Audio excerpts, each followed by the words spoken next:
ఆమేన్. ప్రభునందు ప్రియ సోదరి సోదరులారా, రాత్రికాల సమయంలో మనము ప్రభువు సన్నిధికి చేరవచ్చాం. ఆయన సన్నిధిలో మనం కూర్చున్నాం. ఇది ఎంతో ధన్యత. ఇటు ధన్యత చాలా మందికి లేదు. అయితే మనకు దేవుడు ఆ కృపను మనకు అనుగ్రహించి ఉన్నాడు. మనం ఆయన సన్నిధిలో కనబడట, ఆయన సన్నిధిలో కూర్చున్నట, అదే ధన్యత. కాబట్టి ఈ ధన్యతను మనం ఎన్నడూ పోగొట్టుకోరాదు. దేవుని సన్నిధిని ఎప్పుడు నిర్లక్ష్యం చేయరాదు. ఆయనను ప్రేమిస్తున్నామంటే ఆయన సన్నిధికి వస్తేనే ఆయన ప్రేమించినాడు. మనం ప్రభువును ప్రేమిస్తున్నామన్న రుజువు ఏంటి? ఆయన సన్నిధికి మనం వస్తే, ఆయన సన్నిధిలో మనం కూర్చోగలిగితే, ఆయనతో మనం గడపడానికి ఇష్టపడితేనే ఆయన మనం ప్రేమించినాడు. కాబట్టి ఆయనను మనం ప్రేమించాలి. ఆయన ప్రేమించడం అంటే ఆయన సన్నిధిలో కూర్చోవాలి. అప్పుడే మనం ప్రేమించినట్టు, ఆయన గడపరిచినట్టు. సరే, మనము మార్కు సువార్త 1వ అధ్యాయంలో 21వ వచనం నుండి మనం కొన్ని వచనాలు చదువుకుంటాం. సరే, వరుస ధ్యానంగా యేసు ప్రభు విశ్రాంతి దినాన చేసిన 7 స్వస్థత కార్యాలు. ఎందుకు విశ్రాంతి దినాన ఆయన చేశాడు, ఎలా చేశాడు, ఎవరిని చేశాడు, దానిలో ప్రభువుకు వచ్చిన మహిమ ఏంటి, అంటే ఏ విధంగా ప్రభు గణపరచబడ్డాడు అనే విషయాలు, అంటే ఈ 7 స్వస్థతలు, అంటే 7 అద్భుత కార్యాలు ఎందుకు ఆయన విశ్రాంతి దినాన చేశాడని మనం వరుసగా ధ్యానం చేయాలి. ఈ రాత్రికాల వేళ విశ్రాంతి దినాన యేసు ప్రభు చేసిన కార్యం, స్వస్థత కార్యం, మొదటి కార్యము ఇక్కడ మనం చదువుకున్నాం. మార్కు సువార్త 1వ అధ్యాయం 21వ వచనం నుండి మనం చదువుకున్నాం. అపవిత్రాత్మను వెళ్ళగొట్టాడు. విశ్రాంతి దినాన యేసు ప్రభువు చేసిన ఎన్నో కార్యం ఇది? మొదటి కార్యం. మీరందరూ దీన్ని అంటే రాసుకోవాలి, ధ్యానించాలి, చదవాలి. అప్పుడే మనం ధన్యులు అవుతాం. ప్రభు అన్నాడు కదా విత్తువారి ఉపమానంలో, ఎవడైతే వాక్యం విని తర్వాత దాన్ని గైకొని వాటి ప్రకారం జీవిస్తాడో వాడే ఫలిస్తాడు. మనం ఫలించాలంటే, మనం అభివృద్ధి పొందాలంటే మనం ఏం చేసినా ఫలించలేదు. ప్రభువునందు ఉంటేనే మనం ఫలిస్తాం. ప్రభువునందు ఉంటేనే మనం ఫలిస్తాం. వాక్యం వినాలి, దాన్ని గైకొనాలి, వాటి ప్రకారం మనం జీవిస్తేనే మనం ఫలిస్తాం. కాబట్టి 7 అద్భుత కార్యాలు విశ్రాంతి దినాన యేసు ప్రభు చేశాడు. ఆ 7ంటిని వరుసగా రాయాలి. ఎంతమంది అయితే రాయగలుగుతారో వారు కూడా రాయాలి. వీటన్నిటిని నోటెడ్ చేయాలి. సరే, మా స్థానిక సంఘంలో ఒక గుడ్డెను కళ్ళు 2 కనపడవు. ఈ 7 ఒక్కసారి చెప్తే, అంటే 7 అద్భుత కార్యాలు చెప్తే, ఆమె 7 కార్యాలు, అంటే యేసు ప్రభువు చేసిన కార్యాలు ఆమె చెప్పింది. చూడండి, కళ్ళు కనపడవు కానీ వినింది, గ్రహించింది, వాటిని హృదయంలో ఉంచుకొని ఏదైతే వాక్యం చెప్పారో ఆ వాక్యం తిరిగి చెప్తుందని. ఒక గుడ్డి వాళ్ళకే అంత ఆసక్తి ఉన్నప్పుడు మనకు చెవులు ఉన్నాయి, కళ్ళు ఉన్నాయి, కాళ్ళు ఉన్నాయి, మనం ఎందుకు ఆసక్తి కనపరచం? కాబట్టి శ్రద్ధగా వినాలి. మార్కు సువార్త 1వ అధ్యాయం 21వ వచనంలో ఇక్కడ విశ్రాంతి దినాన యేసు ప్రభు చేసిన మొదటి కార్యం అపవిత్రాత్మను వెళ్ళగొట్టాడు. ఆ సందర్భాన్ని మనం ధ్యానం చేద్దాం. క్లుప్త సందేశం, ఎక్కువ సమయం తీసుకోకుండా క్లుప్త సందేశాన్ని మనం ధ్యానం చేద్దాం. 1వ అధ్యాయం 21వ వచనం. అంతట వెళ్ళి వెంటనే ఆయన విశ్రాంతి దినమున సమాజ మందిరములోనికి పోయి బోధించాడు. ఇక్కడ చూడండి, యేసు ప్రభు సమయాన్ని ఎంత మాత్రము వ్యర్థపరిచిన వాడు కాదయ్య.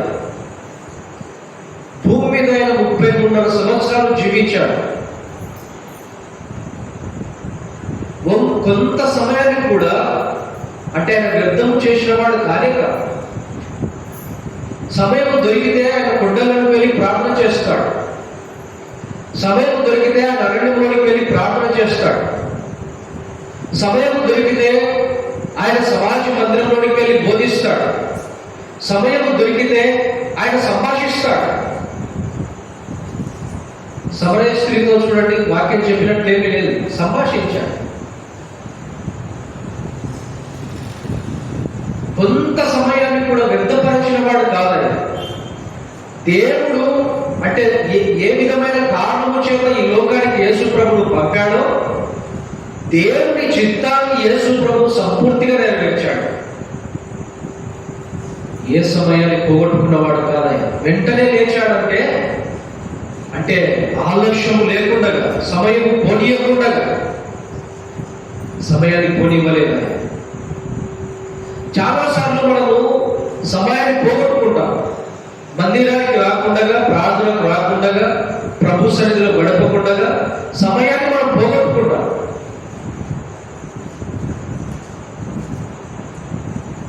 దేవుని గ్రంథంలో మనం చూస్తాం, సమయం పోయాక సద్వినియోగం మనం చేసుకోవాలి. అజ్ఞానుల వలె కాపాడు, జ్ఞానుల వలె మీరు నడుచుకోండి. సమయాన్ని పోలిస్తే అజ్ఞానం అవుతాం.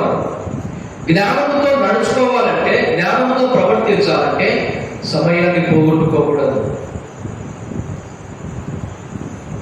అంతటా ఆయన కపెర్నహూములోనికి వెళ్ళాను. వెంటనే ఏం చేశాడు ఆయన? ఆయన విశ్రాంతి దినమున సమాజ మందిరంలోనికి పోయాడు. కపెర్నహూములోనికి పోయాను, వెంటనే సమాజ మందిరంలోనికి పోయాడు. విశ్రాంతి దినమున వెంటనే పోయాడు అనేది వాడుక కలిగి ఉన్నాడు. ప్రార్థన చేయడం వాడుక, వాక్యం బోధించడం వాడుక, సువార్త ప్రకటించడం వాడుక, స్వస్థపరచడం వాడుక, సంభాషించడం వాడుక. వాడుక అంటే నిరంతరం అది కలిగి ఉండడం వాడుక. ప్రభు ఇక్కడ వెంటనే లేచి విశ్రాంతి దినానికి ఎందుకు వెళ్ళాడు? ఆయన విశ్రాంతి దినంలో సమాజంలోనికి ఎందుకు వెళ్ళాడు? ఆయన సమాజ మందిరంలోనికి ఎందుకు వెళ్ళాడంటే బోధించడానికి వెళ్ళాడు. కారణం ఏంటంటే వాడుక కలిగి ఉన్నాడు. అయితే మనకేంటి వాడుక ఉంది? పొలానికి వెళ్ళడం వాడుకగా ఉంది కదా. ఒక కాలేజీకి వెళ్ళడం వాడుక, ఒక స్కూల్కి వెళ్ళడం వాడుక కదా. ఒక వాడుక కలిగి ఉన్నాము. అయితే ప్రభువు కలిగిన వాడుక మనకు కదా. ఎంతగా అంటే ప్రభువు దేవుడి సన్నిధి ఎంతగా ప్రేమించాడో చూడండి. వెంటనే లేచాడు సమాజ మందిరంలోనికి. ఏ సమయాన్ని వెళ్ళాడు? విశ్రాంతి దినమున. విశ్రాంతి దినమున ఆయన వెళ్ళాడు. విశ్రాంతి దినాన్ని ఆయన బోధిస్తున్నాడు. విశ్రాంతి దినాన్ని ఆయన బాగుపరుస్తున్నాడు. సరే, శాస్త్రం పరిశీలనకు వచ్చింది. విశ్రాంతి దినమున ఎవడు బాగుపరచబడకూడదు, స్వస్థత పొందుకోకూడదు, పని కూడా చేయకూడదు.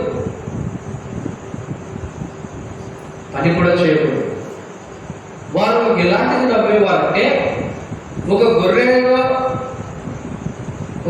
ఏదైనా గోతులో పడితే అది ప్రమాదంలో ఉంది కాబట్టి దాన్ని కాపాడడం పని కాదు అని వారి భావన. ఒకరికి చెయ్యి విరిగింది అనుకోండి, కట్టడం కూడా పని వారికి. ఆ పని వారు చేయకూడదు. ఒక చేను ఉంది అనుకోండి, చేనులో వెళ్ళేటప్పుడు దాన్ని తెలుసుకోవడం ఒక పని, పొట్టు తీయడం ఒక పని, దాన్ని తినడం ఒక పని. చూడండి ఎంత నిష్ట కలిగి ఉన్నారు వాళ్ళు. ఆ పని చేయకూడదు. ఏదైనా గొర్రె కానీ ఏదైనా గోత్రం పడినప్పుడు దాన్ని మాత్రమే తీయాలి. ఎందుకంటే అపాయకరమైన స్థితిలో ఉంది కాబట్టి అది పనిగా వారు భావించారు, దాన్ని పైకి తీస్తారు. చిన్న పనులు ఏవైనా సరే వాటిని వారు చేయరు. విచారకరమైన సంగతి ఏంటంటే విశ్రాంతి దినాన్ని ప్రభువు ఇచ్చిన కారణం వేరు. పాత నిబంధనలో విశ్రాంతి దినాన్ని ప్రభువు ఇచ్చాడు. 6 దినాలు కష్టపడనన్నాడు. కష్టపడొద్దని ఆయన చెప్పలేదు. మన పని మనం చేసుకోవద్దని ఆయన చెప్పలేదు. ప్రభు సమయం ప్రభువుకి ఇవ్వాలి, అది మనం గుర్తించాలి. 6 దినాలు కష్టపడిన తర్వాత 7వ దినం విశ్రాంతి దినం. దాంట్లో మీరు ఏమి చేయకుండా నన్ను ఆరాధించమని కోరుకున్నాడు. ఏ పని చేయకుండా ఆరాధించాలి. అది ఒక రాతపూర్వకంగా ఇచ్చాడు. రాతపూర్వకంగా ఇచ్చాడు. విశ్రాంతి దినాన్ని పాటించాలి. సరే, వారు విశ్రాంతి దినాన్ని పాటించలేకపోయారు. విశ్రాంతి దినాన్ని పాటించలేక దేవుని ఉగ్రత కూడా పాత్రలయ్యారు. సరే, విశ్రాంతి దినం పాటించడం చాలా కష్టమైంది. ఒక మాట అంటే దేవుని చేత కనికరించబడిన కొంతమంది వ్యక్తులను కూడా మనం చూడవచ్చు.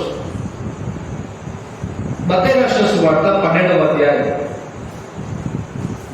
మత్తయి రాసిన సువార్త 12వ అధ్యాయం 3వ వచనం. ఆయన వారితో ఇట్లలేదు, తాను తనతో కూడా ఉన్నవారు ఆకలికి ఉండగా దావీదు చేసిన దాని గురించి మీరు చదవలేదా? అతడు దేవుని మందిరంలో ప్రవేశించి యాజకులే తప్ప తానైనను తనతో కూడా ఉన్నవారైనను తినకూడని సముఖపు రొట్టెలు తినరు. మరియు యాజకులు విశ్రాంతి దినమున దేవాలయంలో విశ్రాంతి దినము ఉల్లంఘించి నిర్దోషులై ఉన్నారని మీరు ధర్మశాస్త్రమందు చదవలేదా? దేవాలయం కంటే గొప్పవాడు ఇక్కడ ఉన్నాడని మీతో చెప్పుచున్నాను. మరియు కనికరము నేను కోరుచున్నాను, కానీ బలిని కోరను. వాక్య భావం మీరు తెలుసుకొని ఉంటే నిర్దోషులను దోషులని తీర్పు తీర్చకపోవద్దు అన్నాడు. ఇక్కడ సందర్భం ఏంటంటే విశ్రాంతి దినాన్ని పంట చేనులో వెళ్తుంటే శిష్యులు ఆకలి కొని కొన్ని వెలుగులు తెచ్చుకొని దాన్ని తినడం ద్వారా వీరు అడిగారు, విశ్రాంతి దినం కదా నీ శిష్యులు ఏం చేస్తున్నారు? వెన్నులు తెచ్చుకొని తింటున్నారని ప్రభువుని అడిగారు. ఉల్లంఘించినట్లే అన్నారు శాస్త్రం పరిచయం. సరే, యేసు ప్రభువు చెప్పిన జవాబు చూడండి, ఎంత అద్భుతంగా ఉంది, ఎంత సత్యమైనది. విశ్రాంతి దినాన దావీదు ఆకలిగా ఉన్నప్పుడు దావీదు కూడా చేశాడు కదా, మరి దావీదు కనికరించబడ్డాడు కదా అని యేసు ప్రభు జ్ఞాపకం చేశాడు. పాత నిబంధనలో సమూయేలు గ్రంథంలో మనం చూస్తాం. గతంలో మీకు మీ మధ్య వాటిని తెలియజేశాను. విశ్రాంతి దినాన ఆకలిగా ఉన్నాడు దావీదు, తనతో కూడా వచ్చిన వారు ఉన్నారు, వారు ఆకలిగా ఉన్నారు, ఆహారం తినకపోతే వారు చనిపోతారు. సరే, యాజకుడి దగ్గరికి వెళ్ళాడు. దేవాలయంలో దేవుని సముఖపు రొట్టెలు మాత్రమే ఉన్నాయి. పాత నిబంధనలో ప్రత్యక్ష గుడారంలో బల్ల మీద 12 రొట్టెలు ఉంచబడతాయి. ఆ రొట్టెలు ఎవరు తినాలి? ఆ రొట్టెలు యాజకులే తినాలి. యాజకులు తప్ప సామాన్య ప్రజలైనా రాజులైనా ఎవరైనా సరే వాటిని తినడానికి వీల్లేదు. దేవుడు ఖచ్చితంగా చెప్పాడు కదా యాజకులే తినాలని. సరే, దావీదు విషయానికి వచ్చేసరికి దేవుడు ఎంత కనికరం చూపాడంటే ఆ సమయానికి తన ఆకలి తినకపోతే మరణిస్తాడు. ప్రభు ఆకలిని చూశాడు.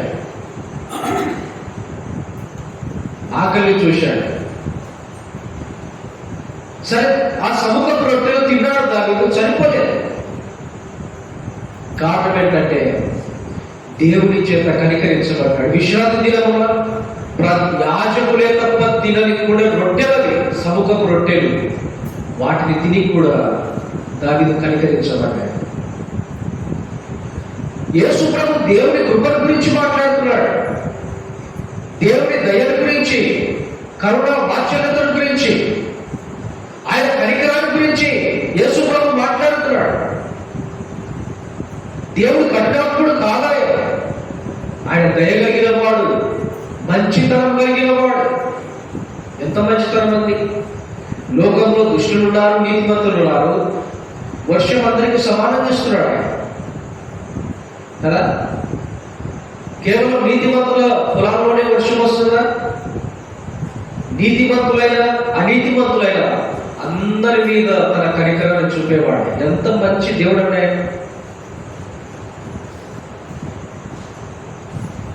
సరే, మత్తయి సువార్త 12వ అధ్యాయంలో 2వ సందర్భాన్ని కూడా ప్రభు జ్ఞాపకం చేశాడు. దేవాలయంలో విశ్రాంతి దినాన బలులు సమర్పించబడుతున్నాయి కదా, అప్పుడు యాజకులు కూడా నిర్దోషులుగా తీర్చబడుతున్నారు కదా. విశ్రాంతి దినాన ఏది సమర్పించబడకూడదు, రక్తం కూడా చిందించబడకూడదు. సంఖ్యాకాండంలో మనం గతంలో చూశాము. సంఖ్యాకాండంలో అంటే విశ్రాంతి దినాన గొర్రెలు సమర్పించబడుట, దేవుడు దాన్ని ఆరాధనగా తీసుకున్నాడు, ఆరాధనగా అంగీకరించాడు. దావీదు ఆకలి కొన్నప్పుడు దావీదు మీద కనికరాన్ని చూపాడు. తర్వాత యాజకులు విశ్రాంతి దినాలను బలులు అర్పించినప్పుడు కనికరాన్ని చూశాడు. తర్వాత కింది వచనాల్లో అక్కడే చూస్తాం కదా, కనికరమునే బలిని కోరను అని వాక్య భాగమును మీరు చదువుకొని రండి. మీరు తెలుసుకోండి. ఆ మాటకు అర్థం అన్నాడు. ఎవరితో అన్నాడు? శాస్త్రులు, పరిచయులతో. ప్రభు కనికరాన్ని కోరుతాడు, బలిని కోరడు. విస్తారమైన బలులు నాకేలా. బలి అర్పించడం ద్వారా దేవునికి సంతోషం కలగదు. మరి ఎప్పుడు దేవునికి సంతోషం కలిగేది? విరిగి నలిగిన హృదయంతో మానవుడు దేవుడిని చేరుకున్నప్పుడే ఆయనకు సంతోషం. కారణం ఏంటంటే ఆయన ఉగ్రత కుమ్మరించడానికి ఇష్టపడడం లేదు, కనికరం అనేటప్పుడు చూపడానికి ఇష్టపడుతున్నాడు. కనికరం చూపకపోతే యేసు ప్రభుని లోకానికి ఎందుకు పంపుతాడన్నాడు? మానవుడి కనికరం చూపకపోతే యేసు ప్రభు దేవుడి కుమారుడు, దేవుడితో సమానుడు. అయితే ఆ ప్రియ కుమారుడిని మనకి ఇచ్చాడు, కనికరాన్ని కోరాడు. కాబట్టి మనందరి పక్షాన అంటే బలిగా చేయబడి ఒక బలి అర్పణ ద్వారా నిత్య రక్షణను మనకు సిద్ధపరచాడు. ఇంకా మనం ఏ బలి అర్పించాల్సిన అవసరం లేకుండా చేశాడు. ఎడ్ల రక్తము, మేకల రక్తము చిందించిన ఇప్పుడు అంటే పాప క్షమాపణ కలిగి ఇప్పుడు అవసరం లేదు. ఒక్క బలి ద్వారా అన్ని బలులు సమాప్తి చేశాడు. ఒక బలి ద్వారా. ఆ బలి ఏంటంటే యేసు ప్రభు కల్వరి మరణం. ఆ ఒక్క కల్వరి బలి అర్పణం ద్వారా మానవుడిని అంటే యేసు ప్రభు ద్వారా, యేసు ప్రభు వలన మానవుడిని ఆయన స్వీకరిస్తున్నాడు. ఇది మనకు అర్థం కావాలి. ఇంకా చాలాసార్లు పాపం పోవాలని బలులు సమర్పిస్తే ఆ బలి ద్వారా నీకు ప్రయోజనం కలగదు. ఇప్పుడు చూడండి, ఇప్పుడు విశ్రాంతి దినం ఉందా? పాత నిబంధనలో విశ్రాంతి దినం గురించి ప్రభువు చెప్పిన ప్రతిసారి నెల చెప్తాడు, సంవత్సరం చెప్తాడు. చాలా సందర్భాలు మొదటి సంవత్సరం, మొదటి నెల, 7వ దినం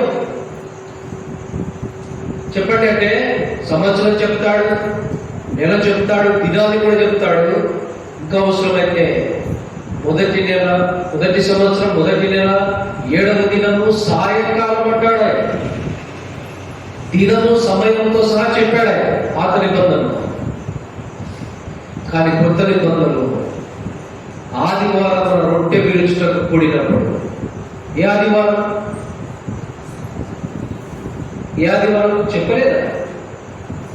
మొదటి ఆదివారమా, రెండవ ఆదివారమా, మూడవ ఆదివారమా, నాలుగవ ఆదివారం? ఆదివారంలో రొట్టె విరుచుటకు కూడినప్పుడు అన్నాడు. అంటే రొట్టె ఎప్పుడు విరిచి ఆరాధించాలి? ఆదివారం. ఎందుకు ఆదివారం? అది పునరుద్ధాన దినం, అది ప్రభు దినం. ప్రభు దినం కాబట్టి ప్రభు అన్నాడు, నన్ను జ్ఞాపకం చేసుకుని అన్నాడు. ఆయన మరణాన్ని, పునరుద్ధానాన్ని మనం జ్ఞాపకం చేసుకోవచ్చు. కాబట్టి పాత నిబంధనలో విశ్రాంతి దినం ఆరాధన కొరకు ఇస్తే ఆచారం వారు చేశారు. చూడండి, ప్రభు ఆజ్ఞయించి ఆయన దిగి వస్తే ఆయన ఆరాధించకుండా ఆచారం ఆయన చెప్తున్నారు. ఎంత విచారం ఇది! అసలు రాసిచ్చింది ఆయనే, దాన్ని పాటించబడింది ఆయనే. ఎవరైతే రాయించారో, ఎవరైతే దేవుడై ఉన్నారో ఆయనకే ఆచారం చెప్తున్నారు. ఇది చేయకూడదు, అది చేయకూడదు. చూడండి ఎంత విచారం ఇది! ప్రభువును ఆరాధించిన వారు కాదు, తమ ఆచారాలను తెలియజేశారు. వారి ఆరాధన ఆయనకు యోగ్యమైనది కాదే కాదు. చాలా మంది ప్రభు పాదాల దగ్గర, అంటే స్వస్థత పొందుకున్నప్పుడు, మేలు పొందుకున్నప్పుడు ప్రభు పాదాల దగ్గర వచ్చి మొక్కారు. వాటిని కూడా మీరు గుర్తించాలి వ్యక్తిగతంగా. అంటే ప్రభు పాదాల మీద పడి మొక్కినవారు గుర్తుంది ఎవరైనా? కారణాలు స్త్రీ యేసు ప్రభు పాదాలు మొక్కింది కదా. 10 మంది కుష్ఠరోగుల్లో స్వస్థత పొందిన ఒకడు కదా, వాడు గుర్తించి వచ్చే పాదాలకు మొక్కాడు. చేర దయ్యం పట్టినవాడు విడుదల పొందిన తర్వాత ఎక్కడ ఉన్నాడు? వాడు ప్రభు పాదాల దగ్గర. చాలా సందర్భాల్లో వీటిని మీరు ధ్యానం చేయాలి వ్యక్తిగతంగా. సరే, మనం వాక్యంలోకి వెళ్దాం. విశ్రాంతి దినాన ఆయన స్వస్థపరుస్తున్నాడు. మార్క్స్ వార్త 1వ అధ్యాయం 22వ వచనం నుండి మనం చదవాలి. ఆయన శాస్త్రం వలె కాక అధికారం కలిగిన వారి వలె వారికి బోధించను కనుక వారు ఆయన బోధకు ఆశ్చర్యపడింది. ఆ సమయంలో అన్నాడు. ఏ సమయం ఇది? ఏ సమయంలో యేసు ప్రభు అపవిత్రాత్మ పట్టిన వాడిని, దురాత్మ పట్టిన వాడిని బాగుపరుస్తున్నాడు? విశ్రాంతి దినాన ఆయన బోధ చేస్తుండగా, ఆయన బోధ శాస్త్రంలో పరిచయం కాకుండా అధికారం కలిగిన బోధగా ఉండగా, ఆ సమయాన సమాజ మందిరంలో అపవిత్రాత్మ పట్టిన మనుష్యుడు ఒకడు ఉండేది. చూడండి, ఎక్కడ ఉన్నాడు అపవిత్రాత్మ పట్టినోడు? ఎక్కడ ఉన్నాడండి అపవిత్రాత్మ పట్టినోడు? ప్రభు బోధిస్తున్నాడు, సమాజ మందిరంలోనే కూర్చున్నాడు. ప్రభు బోధిస్తున్నాడు, అపవిత్రాత్మ పట్టినవాడు ఎక్కడ ఉన్నాడు? సమాజ మందిరంలోనే ఉన్నాడు. సరే, 24వ వచనంలో చూడండి. వాడు నజరేయుడగు యేసు, మాతో నీకేను? మమ్ము నశింపజేయుటకు వచ్చితివా? నీవెవడో నాకు తెలియదు, నీవు దేవుని పరిశుద్ధులవని కేకలు వేశాడు. విశ్రాంతి దినం సమయం కూడా చెప్పాడు. విశ్రాంతి దినం ప్రభు బోధిస్తున్నాడు. అపవిత్రాత్మ పట్టినవాడు కేకలు వేస్తున్నాడు. ఎవరి కేకలు వేస్తున్నాడు? నజరేయుడగు యేసు, మాతో నీకేమి? నీవెవరో నాకు తెలుసు, నీవు దేవుని పరిశుద్ధుడవు. చూడండి, దయ్యాలకు కూడా మన జీవితం అంటే మనం ఎలాగ బ్రతుకుతున్నామో దయ్యాలకు కూడా తెలుసు. ఒక సందర్భంలో మనం చూస్తాం, అపోస్తల కార్యం. పౌలు స్వస్థపరిచాడు, కొంతమంది బయలుదేరి వెళ్ళారు, 4 కదా. మేము కూడా అపవిత్రాత్మలను వెలువడతామని బయలుదేరితే అపవిత్రాత్మలు మీద పడి కొట్టాయి. అపవిత్రాత్మలు ఉన్నాయి అక్కడ. వారిని కొట్టేటప్పుడు మాకు యేసు ప్రభు తెలుసు, పౌలు తెలుసు. చూడండి, వాటికి కూడా అన్నీ తెలుసు. అయితే దురాత్మలను యేసు ప్రభు ఎక్కడ ఆయన తీవ్రంగా మాట్లాడించిన వాడు కాదు. చాలా మంది ఏంటంటే ఒక దురాత్మను వెళ్ళగొట్టాలంటే ఎక్కడి నుండి వచ్చావు, ఎందుకు వచ్చావు, ఏం చేస్తున్నావు, ఇళ్ళలో ఎందుకున్నావు. చాలా మంది బోధకులు ఇలా చేస్తున్నారు. ప్రభు ఎక్కువగా మాట్లాడిన దురాత్మలతో. చాలా మంది బోధకులు ఏంటంటే వారి పేరు కొరకు, ప్రఖ్యాతుల కొరకు దురాత్మను వెళ్ళగొడుతున్నట్లుగా వారు చేస్తున్నారు. ప్రభు ఎక్కడ మాట్లాడేది లేదు దురాత్మలు. ఇక్కడ ఈ సందర్భంలో వారు అంటే వారిలో ఉన్న అపవిత్రాత్మలు కేకలు వేస్తుండగా ప్రభు అన్నాడు 25వ వచనంలో చూడండి, అందుకు యేసు ఊరకుండము వారిని విడిచి పొమ్ము అని దాన్ని గద్దింపగా ఆ పవిత్రాత్మ వారిని విలువలు నాడించి పెద్ద కేక వేసి వారిని విడిచి పోయాను. చూడండి, ఇక్కడ మాట్లాడించలేదు. చాలా సందర్భాల్లో అపవిత్రాత్మలను ఆయన మాట్లాడించలేదు. చేత దయ్యం విషయంలో అడిగాడు. చేనదయం పట్టేవాడు మార్క్స్ వార్తలో మనం చదువుతాం 5వ అధ్యాయంలో కదా. 5వ అధ్యాయంలో చేనదయం పట్టేవాడిని అడిగాడు. వాడిని నీ పేరేమని అడిగేవా? వాడేమన్నాడు, నా పేరు సేన అన్నాడు. ఆ ఒక్క సందర్భం మనం చూస్తాం. దురాత్మలతో ఆయన మాట్లాడలేదు, గద్దించాడు, దురాత్మలను వెళ్ళగొట్టాడు, అపవిత్రాత్మ పట్ల వాటిని బాగుపరిచాడు. ఈ సందర్భం సరే, ఒక సందర్భాన్ని మనం జ్ఞాపకం చేస్తే దురాత్మ అంట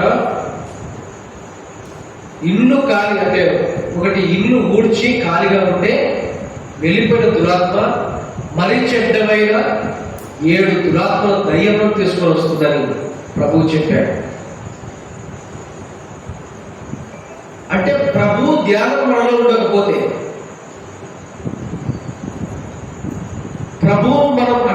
ప్రభు ధ్యానం మన మనసులో ఉండకపోతే మనం ఎవరికి చోటించినట్లు? దురాత్మకు చోటించినట్లు. ఒకరిని దయ్యం విడిచిపెట్టి వెళ్తుంది, అంటే దురాత్మ విడిచిపెట్టి వెళ్తుంది. అయితే వాడు ఏమీ లేకుండా వాడు అలా ఉంటే ఇల్లు శుభ్రం చేసిందని చేసి మళ్ళీ 7 దురాత్మలు చెడ్డవి, వాటికంటే చెడ్డవాడు. చూడండి, మనము ప్రభు మాటలు చేద్దాం, మనం నింపబడాలి. అందుకే మనం పత్రికల్లో చూద్దాం, దురాత్మ అంటే అపవాదికి మీరు చోటు ఇవ్వకుడి. అపవాదికి హృదయంలో కాదు, వాడు ఎక్కడ ఉండాలి? మన హృదయంలో కాదు, మన కాళ్ళ క్రింద కదా. ఎక్కడ ఉండాలి? శీఘ్రముగా మీ పాదముల క్రింద తొక్కాలి అంటాడు. అపవాది మన హృదయంలో, అంటే ప్రభువుకు చోటికపోతే వాడికి చోటించినట్టు. వాడు ఎక్కడ ఉండాలి? మన పాదాల దగ్గర. కారణం ఏంటంటే అపవాది ఓడిపోయిన వాడు. అపవాదికి బలం లేకుండా చేశాడు యేసు ప్రభు. హెబ్రీ పత్రికను మనం చూద్దాం స్పష్టంగా. మరణం అపవాదికి ఉన్న బలం మరి. అపవాదికి ఉన్న బలం మరణం అయితే యేసు ప్రభు మరణము గెలిచి లేచాడు. మరణపు మునుని విరిచాడు, మరణాన్ని గెలిచి లేచాడు. అపవాదికి ఉన్న బలం మరణం అయితే అపవాదిని శిలువలో ఆయన ఓడించాడు.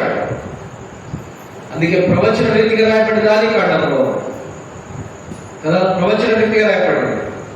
ఏమని రాయబడింది? ఒక మాట మనం చూడండి. ఆది కాండం 3వ అధ్యాయం 15వ వచనం. మరియు నీకును నీ స్త్రీకి నీ సంతానమునకును ఆమె సంతానమునకు వైరము కలుగజేసేదను. అది నిన్ను తల మీద కొట్టును, నీవు దాని మడిల మీద కొట్టుదు అని చెప్పాను.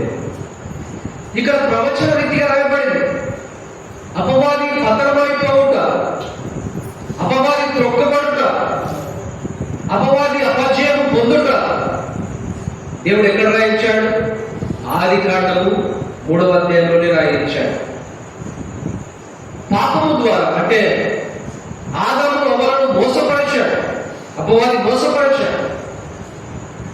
ఒకసారి ఊహించుకోండి, అంటే ప్రభు లేఖనాలు రాయించాడు. తూర్పున ఏదోను తోట వేసి, ఏదోను తోటలో 4 నదులు 4 శాఖలుగా వెళ్ళి ఆ మొత్తం తోటను తడుపుతుందంటే ఎంత ఆహ్లాదకరమైన చోట. దేవుడు ఎంత రమ్యమైన తోట మానవుడికి ఇచ్చాడు, ఆదాముకి ఇచ్చాడు. ఈ సమస్త సృష్టిని కలుగజేసి, పక్షులను, జంతువులను అన్నిటినీ కలుగజేసి, మానవుని కలుగజేసిన తర్వాత రాజుగా ఏలుబడి చేయడానికి భూమిని అప్పగించాడు మానవుడికి. రాజుగా ఉండవలసిన వాడు అపవాది చేత మోసపరచబడి దాసుడయ్యాడు పాపానికి. ఎంత విచారకరం! ప్రభు ఇచ్చిన వాగ్దానం ఎంత గొప్పది. మొదట్లో అన్నాడు, మీరు ఫలించి అభివృద్ధి పొంది భూమిని నిండించి విస్తరించి దీన్ని లోపరుచుకొని ఏలుబడి చేయండి. ఎంత గొప్ప ఆశీర్వాదం! తన సృష్టి పైన మానవునికి హక్కు కల్పించుట, తన సృష్టి పైన మానవునికి అధికారం ఇచ్చుట, తన సృష్టి పైన మానవుడిని రాజుగా ఎన్నుకొనుట. రాజుగా ఉండవలసిన వాడు దాసుడైతే దేవుడు అంతటితో కూడా ఆగిపోలేదు. తన ప్రేమ ఎంత బలవంతం చేస్తుందో చూడండి మానవుడిని. పాపము చేసిన తర్వాత ఆదాము దేవుడిని వెతకడం లేదు, దేవుడే ఆదామును వెతికాడు. చూడండి ఎంత ఆశ్చర్యం! పాపము చేసినప్పుడు వాస్తవానికి ఆదాము దేవుని దగ్గరికి రావాలి, కానీ ఆదామును వెతుక్కుంటూ దేవుడు వచ్చాడు. ఎంత ప్రేమగల ప్రభు అంటే, ఆదామా నువ్వెక్కడ ఉంటావు, నువ్వెక్కడ ఉన్నావు? ఎంతగా వెతికింది ఆయన ప్రేమ. తన స్వరూపమందు తన పోలిక చొప్పున చేశాడు ఆయన. నేల మట్టితో చేశాడు, కానీ తన స్వరూపము, తన పోలిక జీవవాయువు ఊది. ఎంత మంచి ప్రణాళిక ఆయనకుంది. మానవుడు ఓడిపోయినప్పుడు, మానవుడు పతనమైనప్పుడు, మానవుడు పాపానికి దాసుడైనప్పుడు విడిచిపెట్టిన వాడు ఆదాయం, వెదకి ప్రేమించిన వాడు వెతికాడు. యేసు ప్రభు కూడా ఈ లోకానికి వెతికి వచ్చాడు, మనల్ని వెతికి వచ్చాడు. ఆయన వెతికి రాకపోతే ఆయన మనం వెతికి వెళ్ళలేదు. యేసు ప్రభు ఈ లోకానికి రాకపోతే దేవుడు అంటే ఎలా ఉన్నాడో మనకు తెలియదు. దైవత్వం యొక్క సర్వ సంపూర్ణతను యేసు ప్రభు చూపించాడు. దేవుడు రాకపోతే, అంటే యేసు ప్రభు ఈ లోకానికి రాకపోతే దేవుడు అంటే మనకు అర్థమయ్యేది కాదు, దేవుడి ప్రేమ మనకు అర్థమయ్యేది కాదు, దేవుడి క్షమాపణ మనకు అర్థమయ్యేది కానే కాదు. యేసు ప్రభు ఈ లోకానికి వెతికి వచ్చాడు కాబట్టి దేవుడు అంటే మనకు అర్థమైంది, దేవుడి ప్రేమ మనకు అర్థమైంది, దేవుడి క్షమాపణ మనకు అర్థమైంది. రాత్రి కాలం వెళ్ళి వాక్యం పెట్టినప్పుడు సోదరి సోదరుడు, యేసు ప్రభు ఈ లోకానికి వచ్చిన ఒక కారణం ఉంది. యేసు ప్రభు ఈ లోకానికి వచ్చి ప్రాణం పెట్టడానికి ఒక కారణం ఉంది. ఆ కారణం ఏంటో తెలుసా? పాపులమైన మనల్ని ప్రేమించాడు. మనం వెతికాల దగ్గరికి వెళ్ళలేమని దేవుడే మన మధ్యకు వెతికి వచ్చాడు.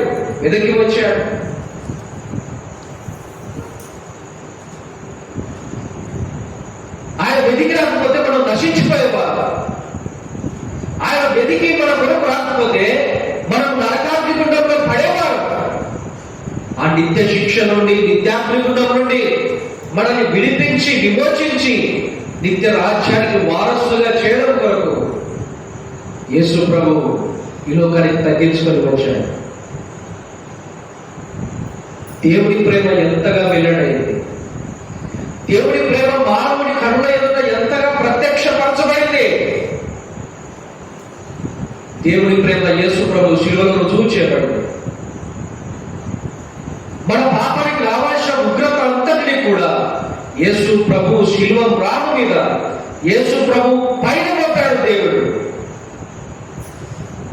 లోక పాపాన్ని మోశాడు, లోక పాపాన్ని భరించాడు.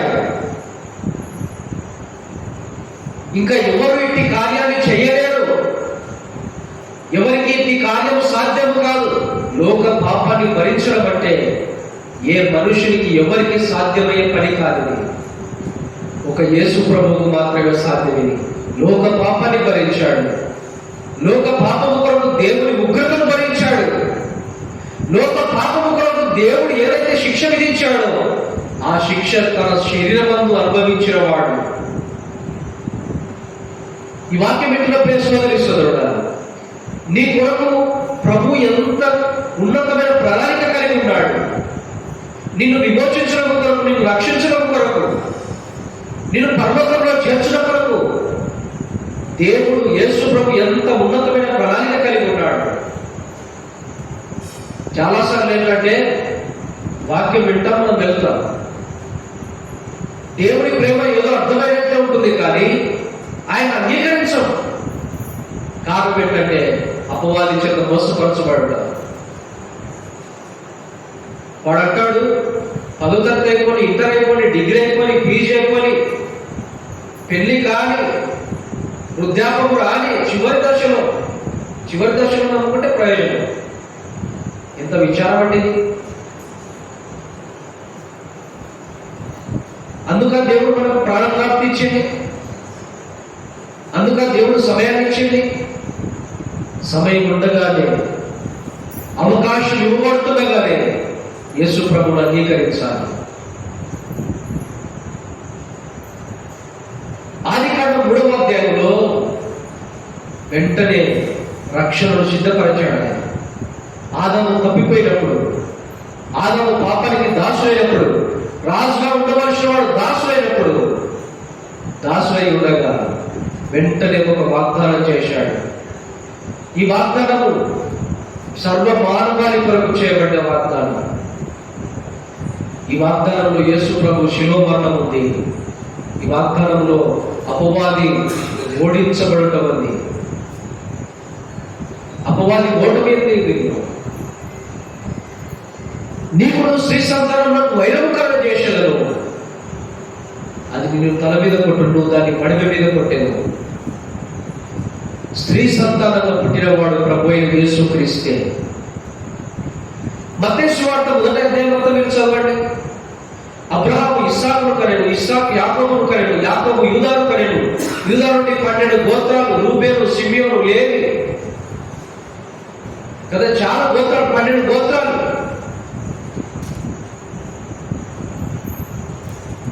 తండ్రుల పేర్లు కనపడతాయి. అబ్రహాము, ఇస్సాకు, యాకోబు.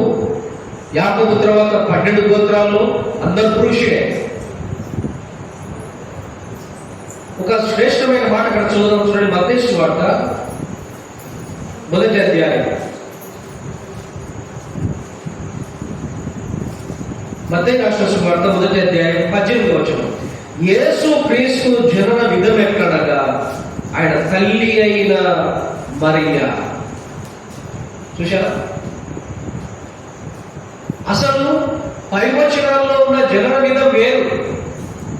తండ్రి ద్వారా, తండ్రుల ద్వారా, అబ్రహాము, ఇస్సాకు, ఇస్సాకు ద్వారా యాకోబు, తండ్రుల ద్వారా. కానీ యేసు క్రీస్తు జన్మ విధము ఇది చాలా ప్రత్యేకమైనది. స్త్రీ సంతానంగా పుట్టినవాడు ప్రభు అయిన యేసు క్రీస్తు. యేసుక్రీస్తు జనన విధం ఎట్లనగా అంటే ఈ జననము చాలా ప్రత్యేకమైనది. కన్యక గర్భమందు లేఖనాలు నెరవేర్చాడు. ఈ లోకానికి ఆయన వచ్చేటప్పుడే చాలా లేఖనాలు నెరవేర్చాడు. చాలా లేఖనాలు నెరవేర్చబడ్డాయి. కన్యక గర్భవతే కుమారుని కనులు. కన్యక గర్భమందు వచ్చిన వాడు ఎంత గొప్ప ప్రభువు ఆయన. వాస్తవానికి చూడండి, ఆయన శరీర ధరించినప్పుడు కన్యక గర్భమందు వచ్చాడు. పాత నిబంధనలు అన్నాడు, ఆకాశము నా సింహాసనం, భూమి నా పాదపీఠం అన్నాడు. అసలు ఆయన ఆకాశం మహాకాశము పట్టజాలని గొప్ప దేవుడు. ఒక చిన్న ప్రాణిగా తల్లి గర్భంలో జన్మించడానికి ఇష్టపడ్డాడు. ఆకాశం పట్టజాలని గొప్ప దేవుడు చిన్న గర్భంలో పట్టగలిగాడు, పట్టాడు. ఆయన జన్మ ఎంత ప్రత్యేకమైనది.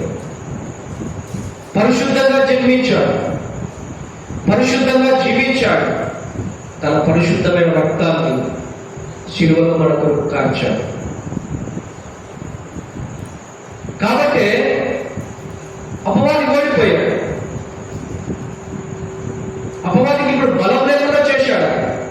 అపవాదికి కూడా బలం మరణం అయితే మరణం గెలిచి లేచాడు, మరణాన్ని ఓడించి లేచాడు. ప్రభువును పిల్లరా, కాబట్టి ఇంకా యేసు ప్రభువుని ఎవరైనా విశ్వాసం ఉంచకపోతే నేటి రాత్రికాల మంచి అవకాశం. ఈ గొప్ప ప్రభు, ఈ ప్రేమ కలిగిన ప్రభు మనకు సమీపంగా ఉన్నాడు. ఒక చిన్న తీర్మానం ద్వారా పరలోకానికి మనం వెళ్తాం, నిత్య రాజ్యానికి మనం వెళ్తాం. మార్క్స్ వార్త 1వ అధ్యాయం 21వ వచనం నుండి మనం చదువుతుండగా, విశ్రాంతి దినాన యేసు ప్రభువు చేసిన మొదటి కార్యం. మొత్తం 7 కార్యాలు చేశాడు. ఇది మొదటిది. ఆయన సమాజ మందిరంలో విశ్రాంతి దినాన వెళ్ళి బోధిస్తుండగా అపవిత్రాత్మ పట్టిన వాడు లేచాడు. నీవు దేవుని పరిశుద్ధుడు, మాతో నీకేమి, నాతో నీకేమి. ప్రభునందు పిల్లరా, ప్రభు చూడండి ఎంత కనికరం గలవాడు, ఎంత దయగలవాడంటే అపవిత్రాత్మను వెళ్ళగొట్టి వాడిని బాగుపరిచాడు. ఎవరు రక్షించుకోవడం ఆయనకు ఇష్టం లేదు. రక్షణ విషయంలో కూడా అంతే. అందరూ అంతగా మారుమనసు పొందాలని, పాప క్షమాపణ పొందుకోవాలని ఆయన సమయాన్ని ఇస్తున్నాడు. సరే, ఇక్కడ మళ్ళీ చదువుదాం. మార్క్స్ వార్త 1వ అధ్యాయం 23-24 వచనాలు. ఆ సమయంలో వారి సమాజ మందిరంలో అపవిత్రాత్మ పట్టిన మనుషులు ఒకడు ఉండెను. వాడు నజరేయుడవు యేసు, మాతో నీకేమి, మమ్మల్ని నశింపజేయటకు వచ్చినవా? నీవెవడమో నాకు తెలియదు, నీవు దేవుని పరిశుద్ధుడవని కేకలు వేశాను. దేవుని పరిశుద్ధుడు, దేవుని యొద్ద నుండి వచ్చినవాడు, దేవుని యొద్ద నుండి పంపైనవాడు, దేవుడితో సమానుడు దేవుడు. దేవుని యొద్ద నుండి రావడం అంటే, దేవుని పరిశుద్ధుడు అంటే దేవుడితో సమానుడు దేవుడు.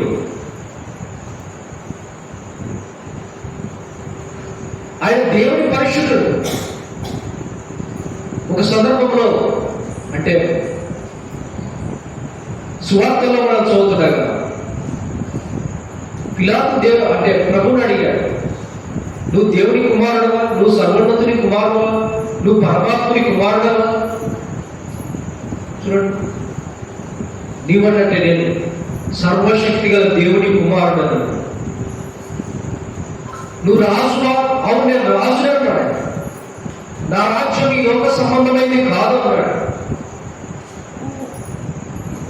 ప్రభుత్వం కూడా ఇక్కడ కూడా ఆయన దేవుని పరిశుద్ధుడు. అపవిత్రాత్మకు తెలిసి చూడండి యేసు ప్రభు యొక్క దైవత్వం. యేసు ప్రభు దేవుడని అపవిత్రాత్మ విలవిడవాడు. ఆయన ఎదుట నిలవలేక కేకలు వేశాడు. నీవు దేవుని పరిశుద్ధుడవు. గెరాషేన దేశంలోని యేసు ప్రభు వచ్చేటప్పుడు కూడా చూడండి, మార్క్స్ వార్త 5వ అధ్యాయంలో వాడు పరిగెత్తుకొని వచ్చాడు. చేత దయపట్టినవాడు ఆయన ఎదుట మోకాలుని, నువ్వు సర్వోన్నతుడు దేవుడి కుమారుడు, మాతో నీకేమి. చూడండి, అపవిత్రాత్మను దేవుని గుర్తిస్తున్నాడు, భయపడిపోయి.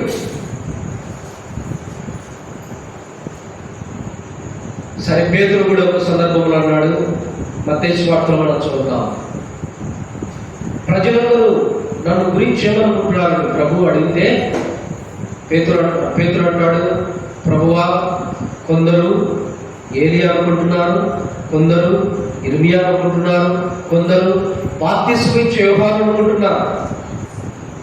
యేసు ప్రభువు అడిగినప్పుడు 3 పేర్లు చెప్పారు. 1 ఏలియా, 2 ఇర్మియా, 3 బాప్తిస్మం ఇచ్చే యోహాను.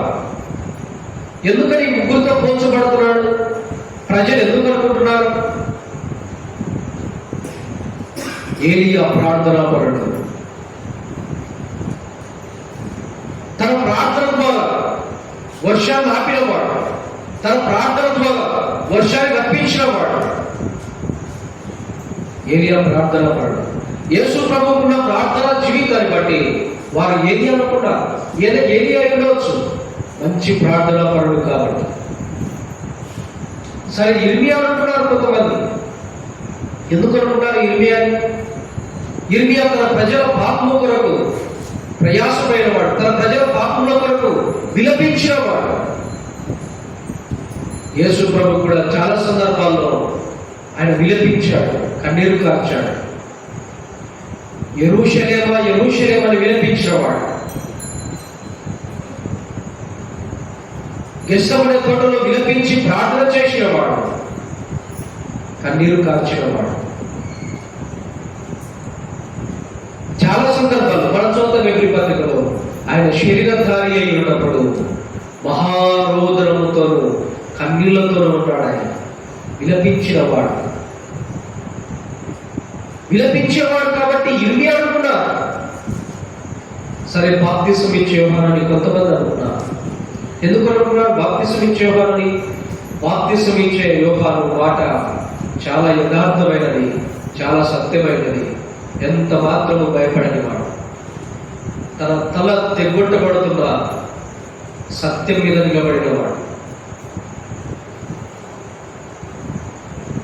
కాబట్టి వారు అనుకున్నారు, బలమైన ప్రవక్త, బాప్తిస్మం ఇచ్చే యోహాను ఏదైనా ఉన్నది ఉన్నట్టుగా మాట్లాడేవాడు కాబట్టి ఈయన బాప్తిస్మం ఇచ్చే యోహాను అయి ఉండవచ్చు. ప్రభునందు పిల్లలు, ప్రభు మాట కూడా చాలా సత్యమైనది, యథార్థమైనది. శాస్త్రం పరిచయం వేషధారులని ఆయన గద్దించినవాడు. హేరోదు దగ్గర ఏ విధంగా అయితే భయపడకుండా ధైర్యంగా బాప్తిస్మం ఇచ్చే యోహాను మాట్లాడాడు, తల కొట్టబడుతుందా ఏ విధంగా అయితే మాట్లాడాడో, యేసు ప్రభు శత్రువుల ఎదుట కూడా మీరు వేషధారులు అన్నాడు. భయపడినవాడు కాదు, ధైర్యంతో మాట్లాడేవాడని వారు అనుకున్నారు. బాప్తిస్మం ఇచ్చే యోహాను అయి ఉండవచ్చు. అయితే ప్రభు అన్నాడు, పేతురు, నీవైతే అనుకుంటున్నావు. కొందరు ఏలియాని, కొందరు ఇర్మియాని, కొందరు బాప్తిస్మం ఇచ్చే యోహాను అనుకుంటున్నారు కదా, నీవైతే అనుకుంటున్నావు. అప్పుడు పేతురు అన్నాడు, నీవు సజీవుడమైన దేవుని కుమారుడు. ఎంత బాగా చెప్పాడు. నీవే దేవుని కుమారుడు, నీవే దేవుడు. ప్రభు వెంటనే అన్నాడు, ఈ మాట మనుషుల వలనకు వచ్చింది కాదు, దేవుని వల్ల వచ్చిన మాట. ఒక వాగ్దానం చేశాడు, ఈ బండ మీద నా సంఘం కడతానన్నాడు. నెరవేర్చాడు కదా. యేసు ప్రభు చనిపోయి సమాధి చేయబడి పునరుద్ధరణై పరలోకానికి వెళ్ళినప్పుడు పేతురు ఒక్క ప్రసంగము ద్వారా 2,000 మంది, 3,000 మంది కదా, 3,000 మంది సంఘంలో చేర్చబడ్డారు. సంఘం ప్రారంభించబడింది. ప్రభు వాగ్దానం నెరవేర్చాడు. అపవిత్రాత్మ పట్టిన వారిని ఆయన బాగుపరిచాడు. 26వ వచనంలో యేసు ఊరుకుండమని వారిని విడిచిపోమని దాన్ని గద్దింపగా అపవిత్రాత్మ విలువిల్లాడించి పెద్ద కేక వేసి వారిని విడిచిపోయాడు. విశ్రాంతి దినాన అపవిత్రాత్మ పట్టిన వాడు ఆ దురాత్మను ప్రభు వెళ్ళగొట్టాడు. ఆ అపవిత్రాత్మ వారిని విడిచి వెళ్ళిపోయింది. ఎంత ఆశ్చర్యకార్యం! ఆయన మాటలో అధికారం ఉంది, ఆయనలో శక్తి ఉంది. దేవుని శక్తి ఆయన కలిగి ఉన్నాడు, దేవుని ప్రభావం ఆయన కలిగి ఉన్నాడు. ప్రభుత్వ నేను ముగిస్తున్నాను. విశ్రాంతి దినాన యేసు ప్రభువు చేసిన 7 కార్యాలు, 7 స్వస్థత కార్యాలు. ఇదెన్నోది? అపవిత్రాత్మ ఒక మనిషిని, అంటే విశ్రాంతి దినాన సమాజ మందిరంలో ఒక మనుషునికి అపవిత్రాత్మ పడితే బాగుపరిచాడు. ఇదెన్నో కార్యం? మొదటి కార్యం. విశ్రాంతి దినాన యేసు ప్రభు స్వస్థపరిచాడు. ఇంకెన్ని ఉన్నాయండి? ఇంకెన్ని కార్యాలు ఉన్నాయి? 6 కార్యాలు. వాటిని సమయం ఉన్నప్పుడల్లా మనం ధ్యానించాలి.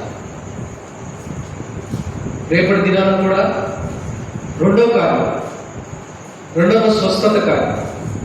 తర్వాత ప్రభు చిత్తమైతే మళ్ళా 7ని మనం ధ్యానం చేయాలి.